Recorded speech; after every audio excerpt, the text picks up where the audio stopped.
life, this relationship with God includes, at times, suffering, which is part of the Christian walk, and of course, worship as well, but also transformation. That is a key word for today.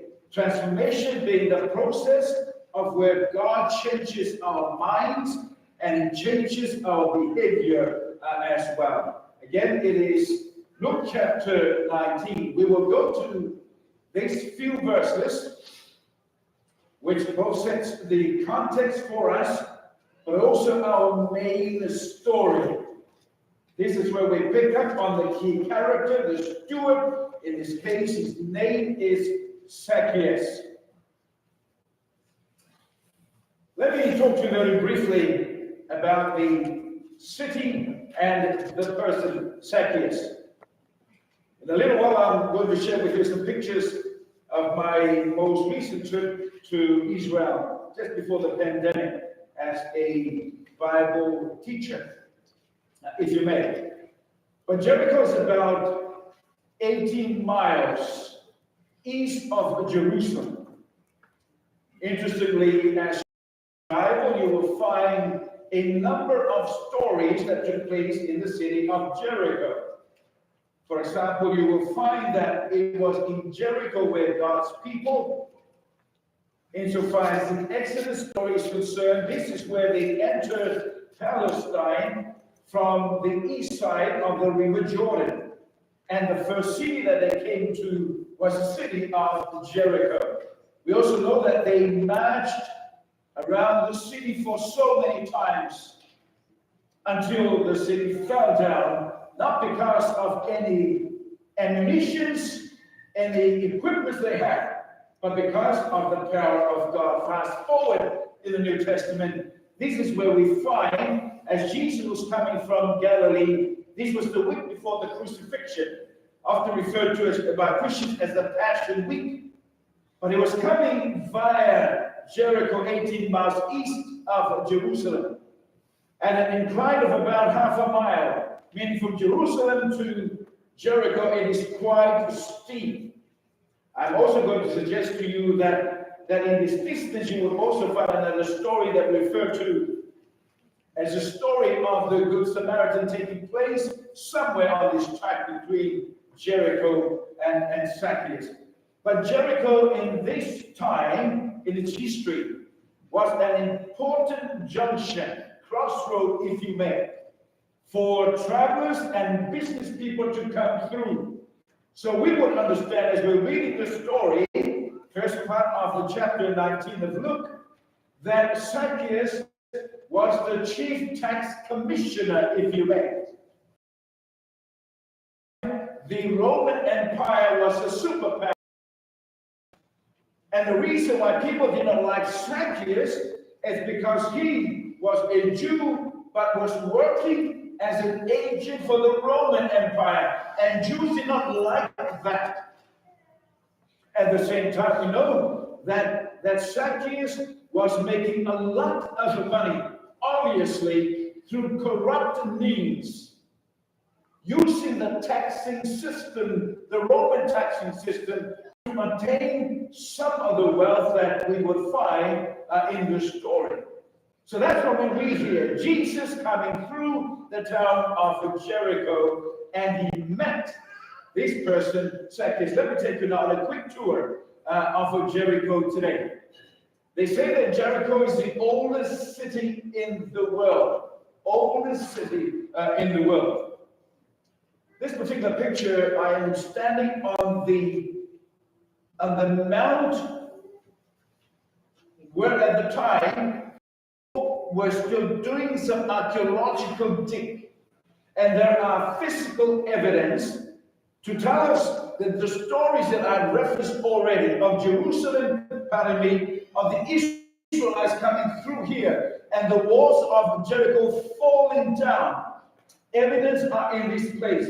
We will also find part of the temple of King Herod in the first century right here. Now, I'm going to point out another important feature of this land. But Jericho is a very arable land. You can find grapes that are grown in their dates, all kinds of citrus. Actually, I bought some fruit out of this little fruit shop before I went up to this other important site for us. Again, these are some of the remains from the Old Testament and New Testament, which testify, by the way, to the authenticity of the Bible. The Bible is true because there are evidence, stories that would testify to what happened in the past. Now, what is referred to as the Mount of Temptation. When you read in Matthew chapter 3 and Matthew chapter 4, it's up here on this Judean desert. This is where Jesus was tempted for 40 days. And you have the record for us in Matthew chapter 4. Again, part of my reason as a Bible scholar and teacher is to go to some of these places to find evidence to support that this Bible that we're reading and studying this morning is the truth. Amen. Now, believe it or not, what you see here is the only sycamore tree in Jericho today. Wow. Now, I will not tell you that this was the sycamore tree that Zacchaeus but I will tell you, this is a sycamore tree and the only tree that you will find in the city of Jericho today. Come with me as we go into the scripture this morning. Just a very quick overview, if you may. So this was the beginning of the Passion Week. Before the crucifixion, Jesus was passing through the town of Jericho on his way to Jerusalem. Now here's something that we find in scripture. And by the way, if I take you now to chapter 11, you ought to be in chapter 11. Have your pens ready to write and mark your Bibles. But verse 10, after the story of Zacchaeus, this is what the Bible records. The Son of Man came to seek and save the lost. This was Jesus' primary purpose and mission to the world. Jesus came to our earth to find anybody who was willing to accept him so that he or she will find the benefit of eternal life. And so when you read in chapter 18, so this is the chapter before 19, you'll find that in this journey of Jesus, he was looking for people and inviting them to his kingdom. In chapter 18, one of the persons that he met was a younger man. He met a blind man. But now at the beginning of 19, he met a short man. Now somebody suggested that he was short because he had a lot of points in his heart.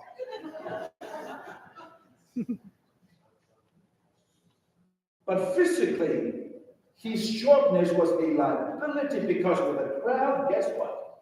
He could not see the person he wanted to see. Interesting about Jesus. Zacchaeus went out to find him.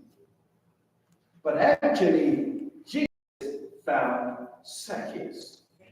It's the opposite, because what we found in Scripture is the fact that God is in the business of searching us.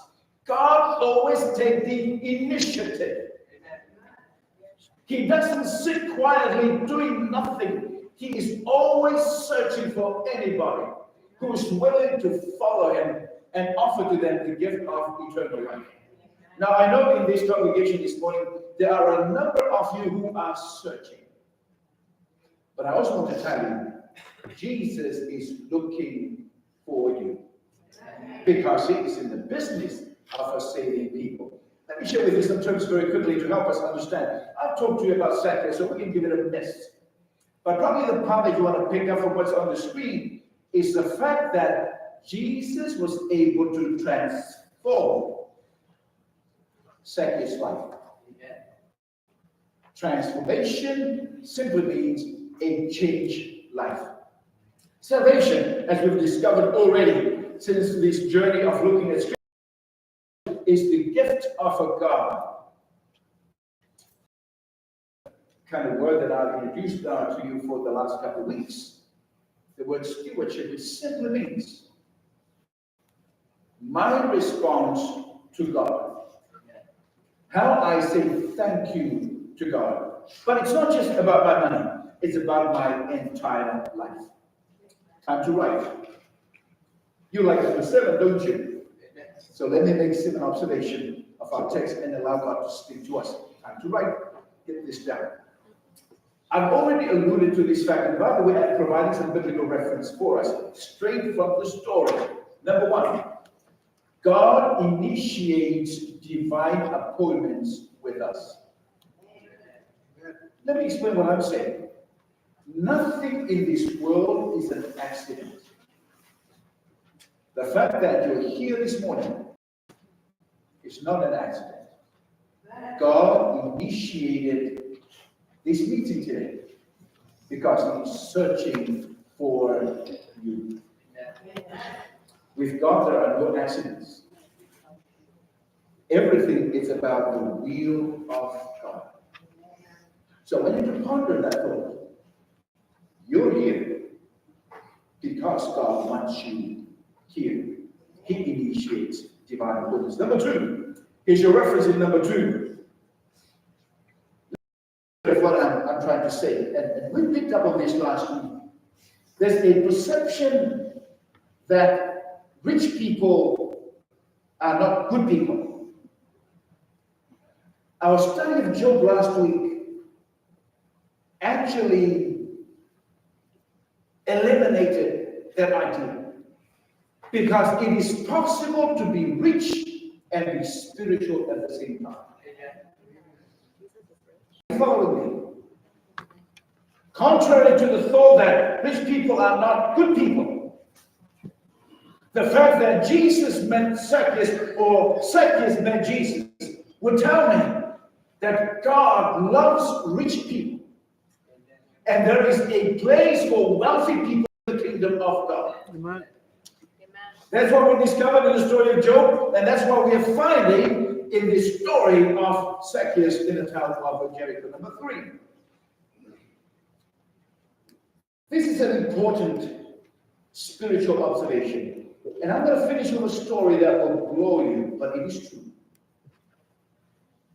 Jesus will never force his way into your heart or into your house. He will only come in if you invite him.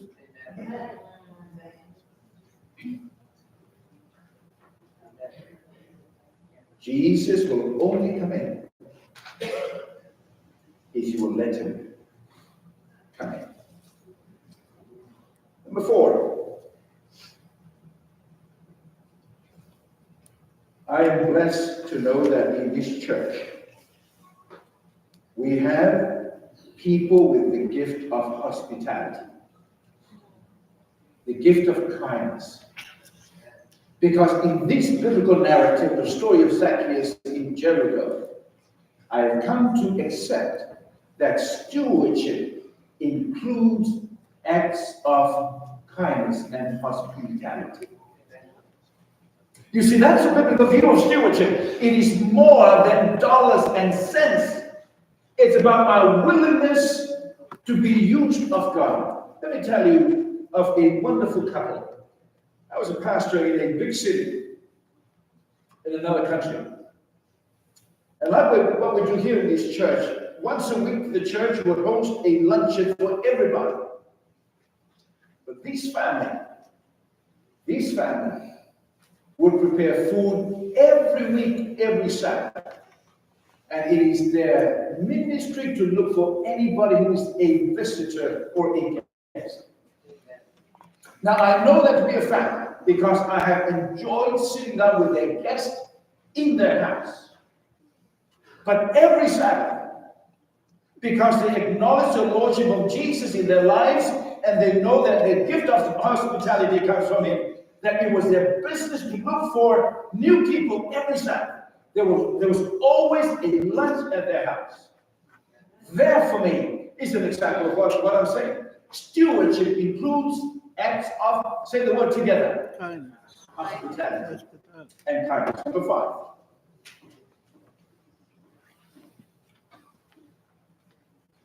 If there's anybody in this congregation who somehow, because of your choices, and you may feel that God will not accept you for who you are, the story of Zacchaeus reminds us again that Jesus' mission is for sinners, and he accepts them for who they are. This is the God of grace that we discovered in the book of Romans. Number 6. This is the punchline. Crooked as he was, hated as he was, the story notes that Zacchaeus was transformed. He was transformed by Jesus. Because what we learned, church and our friends, both in terms of our experience and scripture, we will never be the same person again when we meet Jesus. Transformation will take place naturally, not because it is imposed or forced upon you, but transformation happens because you accepted Jesus into your life. So kindness, preparing food for people, giving financial support to people, giving of your time to people, inviting people to your house, that is biblical stewardship. But I want you to note the sequence. Salvation comes first. Then stewardship is an expression of a life that has been saved. Let me put it to you in a different way. Did you know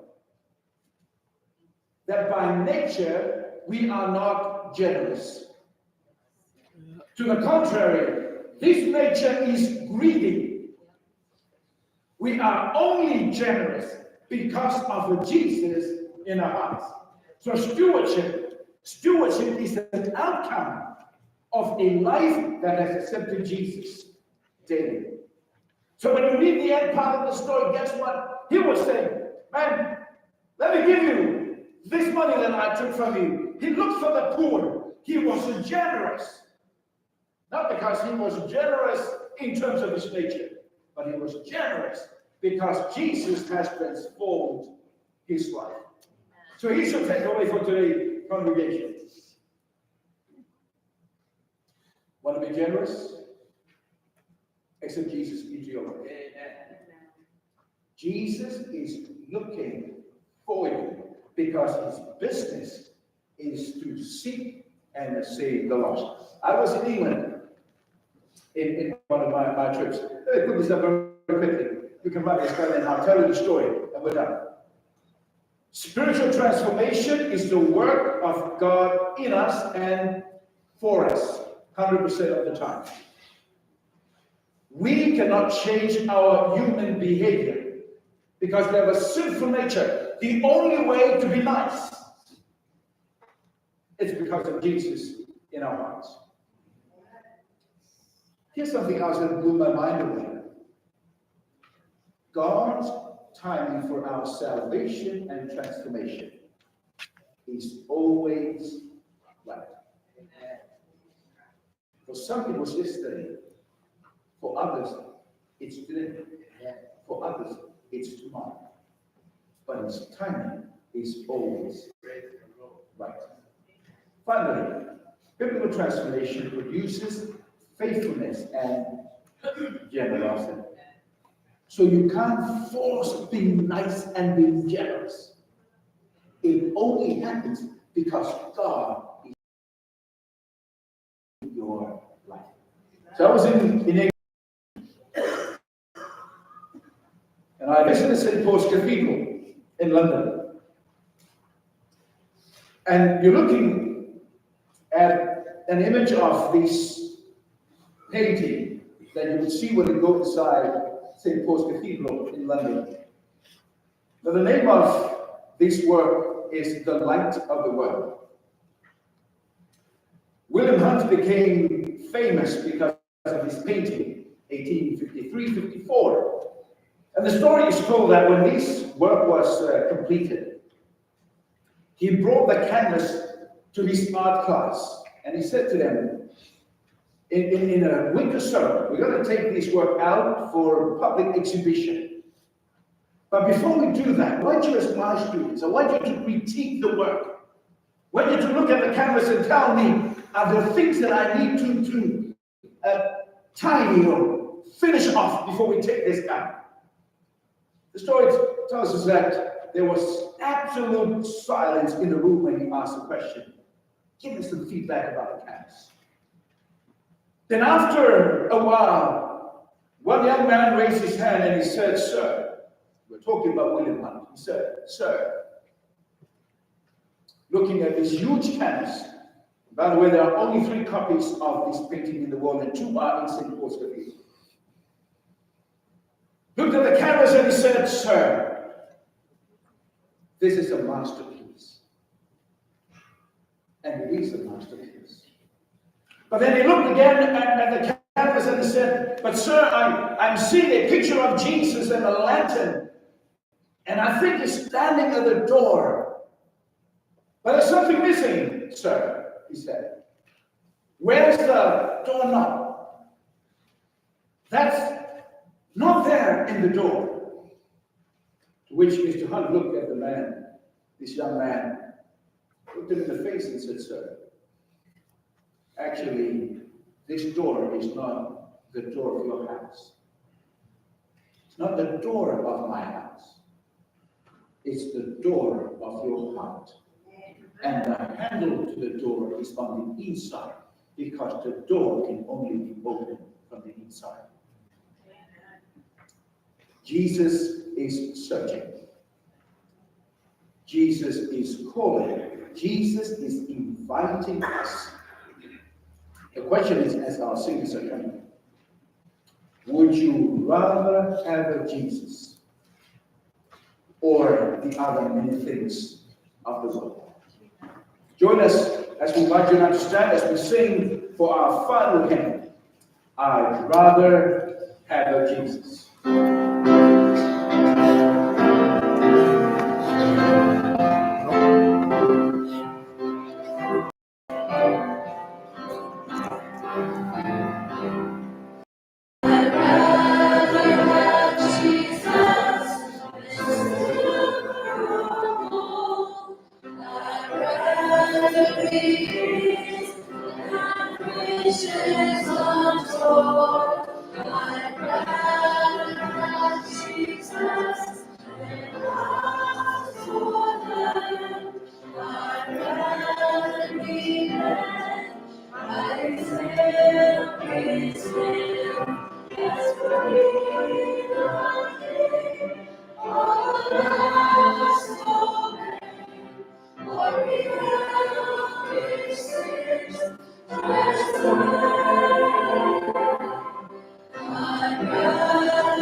We would rather have a Jesus than anything in this world.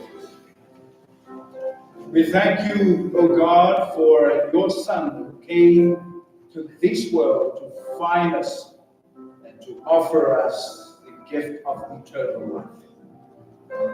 With heads bowed and eyes closed, if there is someone in this worship and time who wants to give their life to Christ, all that is required is to open the door of your mind and your heart and let Jesus in. Pray now for your peace. Pray for your protection. Pray for your presence that will be with this congregation, our guests, our friends, until we meet again. In the name of the Father, the Son, and the Holy Spirit, and everybody will say together. Amen.